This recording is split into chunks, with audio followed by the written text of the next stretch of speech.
La regla número 5 del trazado del lugar de las raíces nos indica cuál es el ángulo de partida de polos complejos conjugados de la función de transferencia LDS. O si la función de transferencia LDS tiene ceros complejos conjugados, a ellos tendrán que llegar ramas, pues lo que nos dice es el ángulo de llegada de las ramas del lugar de las raíces a esos ceros. Y las fórmulas que sacamos se basan en la condición de argumento, que es esa que tenemos ahí. A un punto de prueba S0, la suma del aporte de los ceros, de los vectores, digamos, que van desde cada uno de los ceros a ese punto de prueba, menos el de los vectores que van desde cada uno de los polos de LDS a ese punto de prueba, S sub 0, se tiene que cumplir que la suma de los ceros con menos la resta de los polos tiene que ser igual a más o menos 180 grados para que ese punto pertenezca al lugar de las raíces. Pues bien, vamos a suponer, por ejemplo, que tenemos que la función LDS pues resulta que tiene un polo aquí, tiene luego dos polos complejos conjugados y aparte pues tiene un 0. Bien, yo quiero saber cuál es, yo sé que de aquí tiene que salir una rama, de aquí otra y de aquí otra. Además, si estos fuesen solamente los polos y los ceros del LDS, yo sé que este segmento no pertenece al lugar de las raíces porque me deja un 0 y un polo, 2 es par, no pertenece. Este de aquí me deja 1, luego este sí pertenece, este segmento del real al lugar de las raíces y este de aquí me deja 0, luego no pertenece. Luego yo sé que de aquí tiene que salir una rama y no es hacia la derecha, tiene que ser hacia la izquierda porque este es el segmento que pertenece al lugar de las raíces. Y a medida que aumente la ganancia K, el parámetro variable, pues este polo se irá moviendo hacia la izquierda hasta llegar a este 0 cuando K tiende a infinito. Sé que va a haber dos asíntotas porque tengo tres polos y solamente dos ceros. La asíntota esa pues sería más o menos 180 entre 2, pues sería más o menos 90. Lo que no puedo calcular el centroide porque no tengo los valores reales de este ejemplo. Lo que también sé es que de estos polos complejos conjugados pues tiene que salir de cada uno de ellos una rama. Bien, esta rama pues podría salir por aquí, por aquí, por aquí, no lo sé. Pues eso es lo que me dice la regla número 5. ¿Cuál es el ángulo de salida de estos polos complejos conjugados? Para ello, ¿qué es lo que supone? Supone que evaluamos un punto. Si vamos a suponer, por ejemplo, que el ángulo de salida es este. Pues evalúo un punto que esté muy cerca de ese polo. De forma que si yo aquí hiciera un zoom, pues tendría el punto S0, este. Y entonces el ángulo de salida, pues sería este ángulo de aquí. Y si queréis esto, pues lo llamo Φ1. Entonces, para comprobar que este punto de aquí pertenece al lugar de las raíces y que es por ahí por donde sale, que no sale en esta dirección, tendría que evaluar este punto S0 haciendo los vectores que van desde los otros polos y ceros hasta este punto de aquí. Pero como está tan cerca del polo del que sale, directamente a la hora de aplicar la condición de argumento no lo hago sobre este punto S0, sino que lo hago directamente sobre este polo del cual sale la rama. Entonces, a la hora de aplicar la condición de argumento, veo cuál es el aporte del resto de polos y ceros a este polo de aquí. Este de aquí, por ejemplo, sería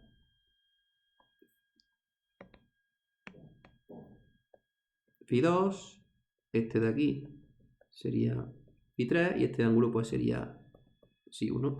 Y lo que me dice la condición de argumento es que el aporte de los ceros a este punto de prueba, S0, sería el de los ceros, que en este caso solamente hay un 0, Φ1, menos el aporte de los polos, que sería Φ1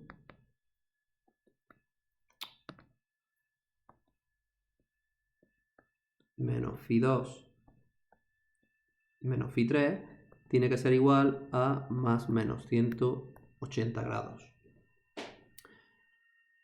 Pero ¿cuál es el que yo quiero calcular? Como ese 0 estoy diciendo que está tan cerca del polo este de aquí, el ángulo de salida sería precisamente Φ1, porque sería el aporte de este polo del cual sale la rama. Entonces yo de aquí despejaría Φ1. Si de aquí despejo Φ1, me queda que eso es igual a más o menos 180 más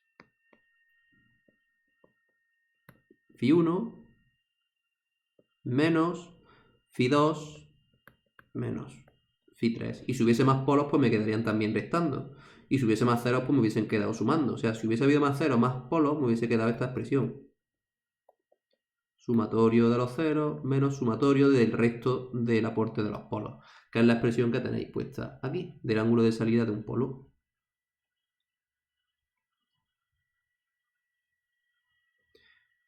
Que básicamente es como evaluar el polo del que sale en la condición de argumento. Y de ahí se despeja el ángulo de salida. Bien, vamos a ver cómo sería entonces el ángulo de llegada a ceros complejos conjugados. Con un ejemplo similar al de antes, tenemos aquí un polo, tenemos aquí un 0, aquí otro 0 y aquí otro 0. Sabemos que, al igual que antes, este segmento pertenecerá al lugar de las raíces.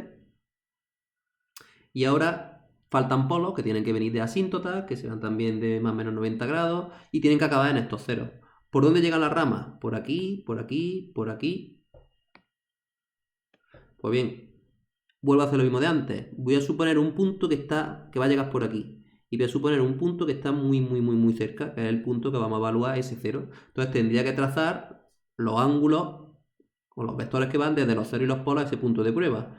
Para este 0, el ángulo con el que llegaría sería el opuesto a este. Ese es el ángulo que yo quiero calcular. Que ese vaya a ser Φ1. Luego tendría que calcular los vectores que van hasta este punto de prueba, ese 0 del resto de polos y ceros. Pero como está tan cerca de este 0, directamente lo hago sobre este 0. Este, por ejemplo, Φ2. Este, Φ3. Y este de aquí, que sería Φ1. Y vuelvo a aplicar la condición de argumento. Entonces, en este caso, lo que me quedaría sería que la suma de los ceros, Φ1 más Φ2 más Φ3 menos Φ1 tiene que ser igual a más menos 180 grados. Y el que yo quiero calcular es este de aquí. El ángulo por el que van llegando esta rama, que sería un polo, cuando k tiende a infinito, llegaría un polo por aquí. Y ese ángulo, este, es Φ1, que es el que yo quiero calcular. Lo despejo de aquí, y al despejar de aquí Φ1 me quedaría esta expresión. Más menos 180 grados, menos el sumatorio del resto del aporte de los ceros, que en este caso sería menos Φ2 menos Φ3, más el aporte de los polos, que en este caso pues sería solamente más Φ1, porque solamente hay un polo. Y de ahí viene esta expresión para el ángulo de llegada de los ceros complejos, a un cero complejo. En el ejemplo que teníamos, este de aquí, tenemos tres polos, en es igual a 0 y en menos 4 más menos 4j. Entonces, sabemos que este segmento pertenece al lugar de las raíces porque me deja a la derecha un polo que es impar, luego por aquí este polo acabará en una asíntota en 180 grados y luego sabemos que tiene que haber dos asíntotas más que hemos calculado antes, que el centroide estaba por aquí, que eran más o menos 60 grados. Pues bien, a la hora de calcular el ángulo de salida de, por ejemplo, de este polo complejo conjugado, vamos a suponer que es este ángulo de salida, yo lo único que hago es que trazo los vectores que van desde el resto de los polos y ceros a este polo de aquí, porque este punto de salida considero que está muy próximo. Entonces tendría este vector y este ángulo Φ2 ya sé que es 90 grados, y este de aquí, este otro ángulo Φ3, pues tendría que calcularlo. Entonces, aplicando la fórmula que tengo aquí, pues sería sencillamente más o menos 180 grados más el aporte de los ceros, en este caso no hay cero, luego 0, menos el aporte del resto de polos a este de aquí que estamos calculando su ángulo de salida. Entonces me quedaría Φ2 es menos 90 y Φ3, si lo calculásemos, en este caso, como esto es menos 4 y esto de aquí también es menos 4, pues esto queda que sería, esto de aquí es 45 más 90, sería menos 135 grados. Entonces me quedaría que el ángulo de salida sería menos 45 grados. Que no es este que está pintado aquí, pues este ángulo es positivo, esto sería más bien 30 grados o algo así. ¿Qué significa eso? Que entonces el ángulo de salida de esta rama, que tiene que atender a las asíntotas estas, al final, a los ceros que haya por aquí, pues no sale con este ángulo, sino que sale con un ángulo que es de menos 45, que se correspondería más bien con esto. Entonces saldría más bien así. Y luego pues tendería a la asíntota. Y este de aquí tendría que hacer pues el simétrico. O sea, este de aquí abajo, si lo calculásemos, saldría con un ángulo que sería de más 45. Entonces en este caso, pues la rama, de aquí sale una rama que va diciendo cómo se van moviendo los polos en lazo cerrado a medida que aumenta acá, que haría algo así.